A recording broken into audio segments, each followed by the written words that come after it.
Hello बच्चों, कैसे हैं आप लोग। Welcome to your English grammar classes. मैं हूं आपकी इंग्लिश ग्रामर एजुकेटर और आज मैं लेके आई हूं आपके लिए chapter number 21 future indefinite tense.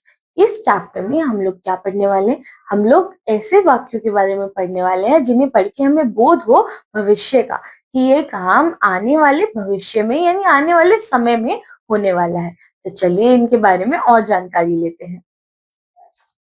Affirmative sentences, ठीक है। अब अफर्मेटिव सेंटेंस कौन से होते हैं आपके? उनमें जिनमें हम एक स्टेटमेंट बोलते हैं। तो वर्ड ऑर्डर क्या रहता है? सब्जेक्ट, विल, शैल, वर्ब की फर्स्ट फॉर्म और ऑब्जेक्ट, ठीक है। इन वाक्यों को पढ़िए और समझिए। आई shall write a letter today, मैं आज एक पत्र लिखूंगा। तो यहाँ पर हम लोगों का ऑर्डर क्या रहा? आई, विल शैल में से एक लगाना था, विल शैल, वर्ब की फर्स्ट फॉर्म और फिर हमारा ऑब्जेक्ट, ठीक है। We shall go to Kanpur with you, हम तुम्हारे साथ कानपुर जाएंगे। तो यहाँ पर हम सब्जेक्ट, फिर शैल, गो टू, गो आपका हो गया वर्ब की फर्स्ट फॉर्म और फिर उसके बाद विद यू टू कानपुर, ये आपका ऑब्जेक्ट हो गया। दे विल हेल्प अस, वह हमारी मदद करेंगे। तो दे सब्जेक्ट, विल शैल में से एक लगाया। इसके भी नियम होते हैं कि कहाँ विल लगेगा, कहाँ शैल लगेगा, ठीक है। और फिर हेल्प हमारा वर्ब हो गया और अस हमारा ऑब्जेक्ट हो गया। Meena will sing a song tomorrow, Meena कल गाना गाएगी। तो ये जो आपका मीना विल, मीना आपका सब्जेक्ट, विल आपका हमारा ये दिखाने के लिए कि फ्यूचर की बात हो रही है, और सिंग हमारा क्या हो गया? सिंग वर्ब हो गया। A song tomorrow, a song tomorrow क्या होता है? अ सॉन्ग टुमारो, टुमारो हमारा ऑब्जेक्ट होता है। दे शैल डू दिस वर्क, वह ये काम करेंगे, वे ये कार्य अवश्य करेंगे। तो यहाँ पर हमने क्या किया? सब्जेक्ट, शैल और फिर डू हमारी क्रिया यानी वर्ब की फर्स्ट फॉर्म, दिस वर्क हमारा ऑब्जेक्ट। इस काल के वाक्य के अंत में गा, गी, गे आदि आते हैं, ठीक है। जब आप इस काल के वाक्य को पहचानना चाहेंगे तो गा, गी, गे को आप देखेंगे। अब आप सोच रहे होंगे कि ये हम लोग क्यों इसको याद रखें? जब हमारे को ये वाला चैप्टर मिलेगा तो हम गा, गी, गे पहले ही हमें पता है कि क्या स्ट्रक्चर रहेगा। पर बच्चों जब आप पेपर में इस चैप्टर से रिलेटेड क्वेश्चन करेंगे ना, तो वो आपके फ्यूचर, पास्ट और प्रेजेंट तीनों मिक्स होंगे। तो आपको उनमें से पहचानना है कि कौन सा टेंस इस्तेमाल होगा, कहाँ और कैसे इस्तेमाल होगा, ठीक है। कार्य आने वाले में समय फ्यूचर टेंस भविष्य काल में होता है, ठीक है। तो इन सेंटेंसेस में क्या हो रहा है? आपका काम जो है वो भविष्य काल में किया जा रहा है।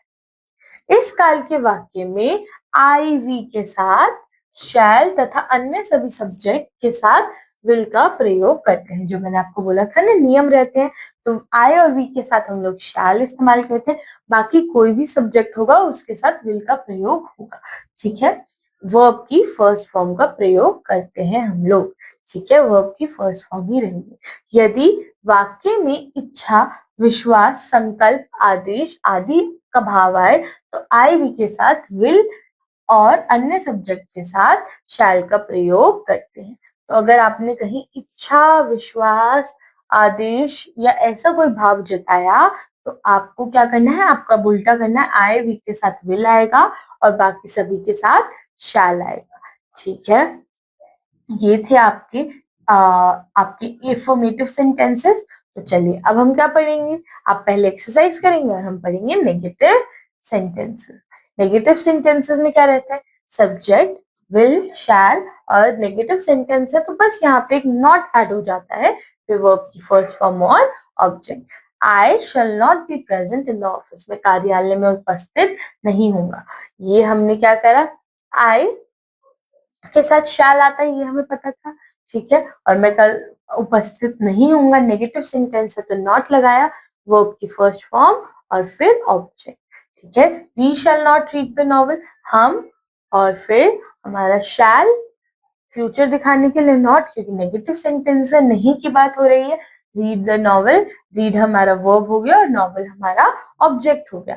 The sun will not rise today, सूरज आज नहीं उगेगा।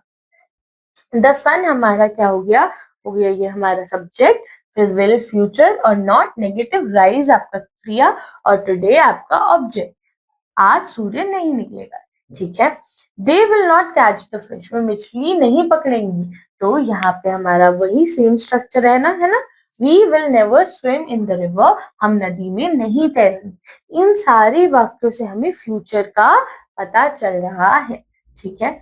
आई वी के साथ शैल नॉट तथा अन्य शेष सब्जेक्ट के साथ विल नॉट लगाकर वर्ब की फर्स्ट फॉर्म का प्रयोग होता है। कभी नहीं के लिए विल शैल के साथ नेवर वर्ब की फर्स्ट फॉर्म लगाते हैं, ठीक है। अगर आप कभी नहीं की बात कर रहे हैं, ये होता है नहीं, और नेवर जब हम बोल देते हैं तो मैं क्या बोल रही हूँ, कभी नहीं होगा ऐसा, ठीक है। और वर्ब की फर्स्ट फॉर्म ही यहाँ पर भी प्रयोग की जाए, ठीक है। इससे रिलेटेड ये छोटी सी एक्सरसाइज है जो आपको करनी है बच्चों।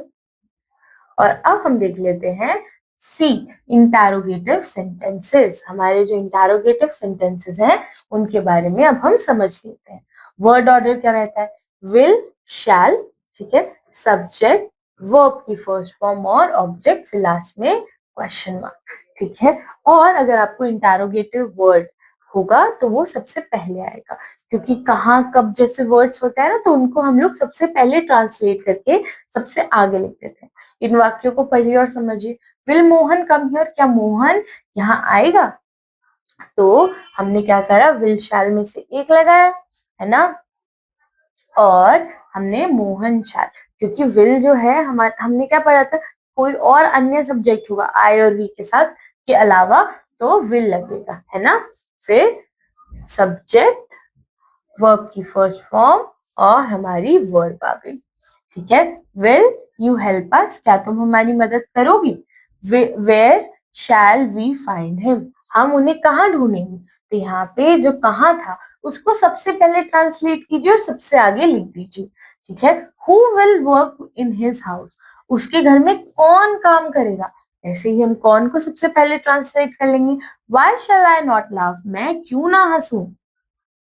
तो क्यों, तो वाई सबसे पहले, आई था तो क्या आ जाता है, शैल आ जाता है, वी होता है तो भी शैल का प्रयोग होता है। तो बच्चों ये आपको क्लियर हो गया, ठीक है।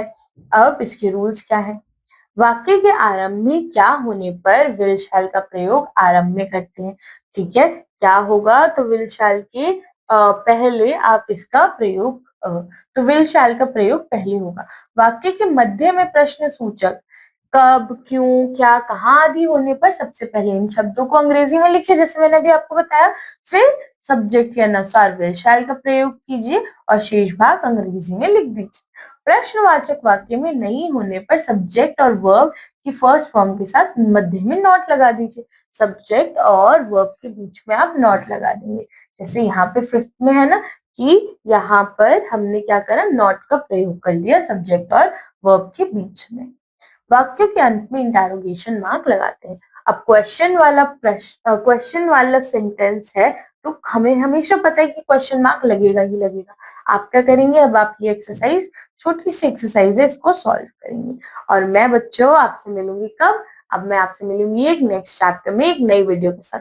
तब तक के लिए आपको अपनी स्टडीज को बहुत सीरियसली लेना है।